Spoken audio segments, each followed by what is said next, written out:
장미의 가시를 자세히 보면 이렇게 가시가 살짝 휘어서 아래쪽을 향하고 있습니다. 다 이유가 있는데요. 장미의 성장에 있어서 아주 중요한 이유입니다. 어떤 이유일까요? 예전에 이 사진과 비슷한 사진을 인터넷에서 봤습니다. 그 사진을 보면서 내 집에서도 장미가 저렇게 벽을 타고 자라면 얼마나 예쁠까 이런 생각을 했었는데요. 그래서 저도 덩굴 장미를 사서 여기에 심었었고요.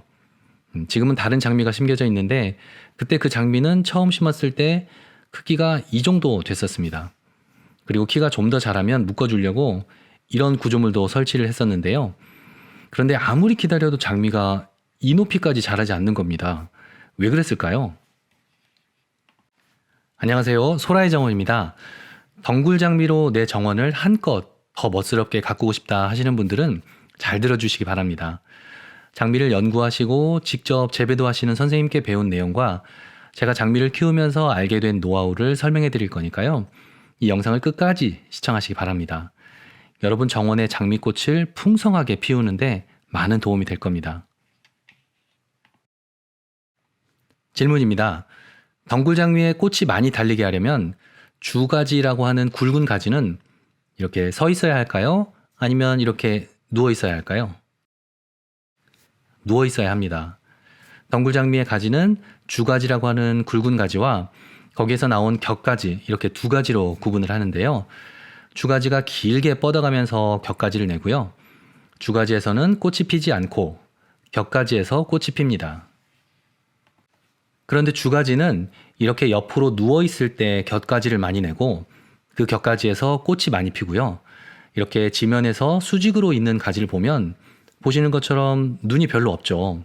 눈이 없다는 것은 곁가지가 많이 안 나온다는 것을 의미하고 꽃을 많이 못 본다는 것을 의미합니다. 그렇다면 저희 집에서처럼 여기 수직으로 올라가는 이 부분에서는 꽃이 많이 피지 않는다는 얘기인데 어떻게 하면 좋을까요? 이 수직 부분에서도 꽃이 많이 피게 하고 싶다면 이렇게 지그재그로 벽을 타고 올라갈 수 있게 끈으로 잡아주면 됩니다. 이때 가지가 꺾이지 않게 조심하셔야 합니다. 그리고 윗부분에서는 여기처럼 옆으로 길게 뻗어나가게 하면 됩니다. 이런 오벨리스크의 장미를 지지해서 키우려고 한다면 어떻게 수영을 잡아주어야 할까요? 저희 옆집입니다. 매년 장미를 화려하게 잘 키우시는데요. 보이시나요? 이렇게 주가지가 나선형으로 오벨리스크를 타고 올라가게 해서 주가지가 최대한 누울 수 있게 수영을 잡아주었습니다. 다음은 가지치기입니다. 덩굴장미 가지치기는 다음 세 가지를 유념하셔서 하시면 됩니다. 장미 가지치기를 안 해주면 어떻게 될까요? 가지들이 너무 무성해져서 통풍도 안 되고 병충해가 많이 생깁니다. 바람도 안 통하는 빽빽한 나무는 각종 벌레들의 안식처가 돼서요. 한 번은 벌집도 생겼었습니다. 그때 벌에 쏘여서 알러지 반응 때문에 두드러기가 났었는데요. 우리 엄마가 세상에서 제일 잘생겼다고 했던 제 얼굴이 괴물이 됐었습니다. 저는 처음에 저렇게 자르면 내년에 꽃이 피나? 이런 생각을 했었는데요. 여러분 중에도 저처럼 생각하고 계시는 분들 있으시죠? 걱정 안 해도 됩니다. 오히려 이렇게 가지치기를 그것도 매년 해줘야 장미가 건강하고 꽃도 많이 핍니다. 저는 한번 길게 뻗은 주가지는 수십 년이고 꽃을 만들 거라고 생각을 했었는데요. 그러나 주가지는 시간이 흐르면 늙게 되고 곁가지를 많이 내지 못합니다. 그러면 꽃을 많이 못 보죠. 보통 4년 이상 된 가지들이 그렇습니다. 또 늙은 가지들은 잘 썩기도 해서 제때 잘라주어야 합니다. 그러면 장미는 3, 4년이 지나면 늙어서 꽃을 못 보는 걸까요? 아니요. 매년 이렇게 혈기왕성한 새로운 주가지가 여러 개 올라오는데요. 그 중에서 가장 튼실한 가지 한두 개를 선택해서 새로운 주가지를 만들어주면 됩니다. 보통 한여름에 다음 주가지가 될 새순들이 많이 올라오는데요. 새순은 영양분을 많이 필요로 하기 때문에 내가 선택한 가지들 외에 다른 새순들은 잘라주는 게 좋습니다.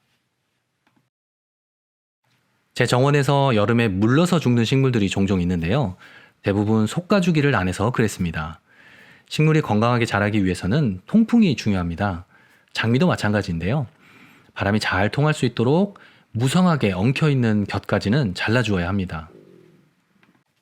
곁가지를 정리할 때는 이렇게 10에서 15cm 정도를 남겨놓고 자르면 됩니다.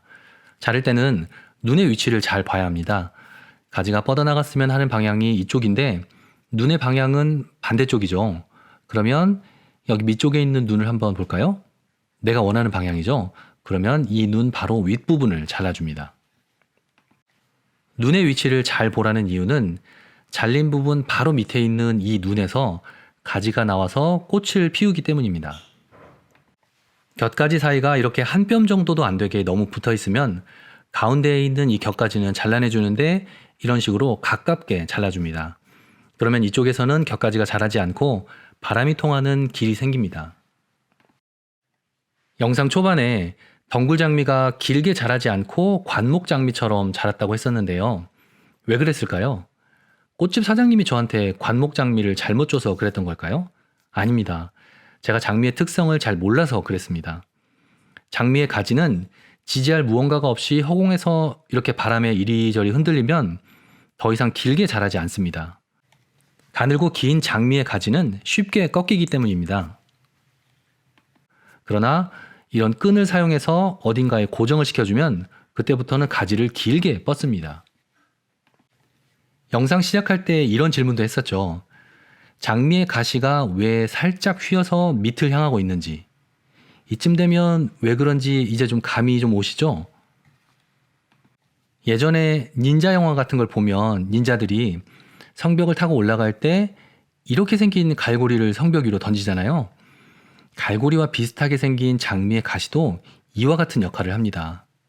갈고리처럼 생긴 가시가 주변의 다른 물체에 고정할 수 있게 해주고 고정된 가지는 길게 뻗어가며 보다 넓은 지역에 꽃을 피우고 씨앗을 떨어뜨릴 수 있게 해줍니다. 갈고리 모양 가시에는 이런 장미의 의도가 담겨 있는 거죠. 여러분의 덩굴장미가 길게 자라게 하려면 허공에서 바람에 흔들리지 않게 잘 묶어주시는 것 잊지 마시기 바랍니다.